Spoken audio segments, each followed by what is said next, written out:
मैं हुजूर की बारगाह की हाजिरी दे के आ रहा था।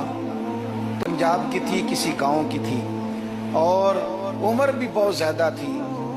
उसके सादे से जुमले वो दूर बैठ के ना चुप, और सादा पुराना दुपट्टा, और जमीन पे उसी तरह बैठी थी जिस तरह गरीब लोग बैठ जाते। कह रही थी नात क्या पढ़ रही थी, क्या उसका अंदाज था नात पढ़ने का।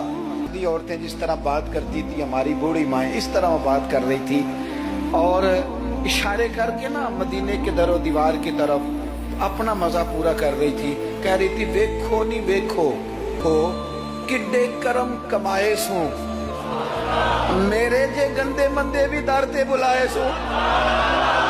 अब वेखो नी वेखो, वेखो नी वेखो किड्डे करम कमाए सो, अब मेरे जे गंदे मंदे भी दर ते बुलाए सो।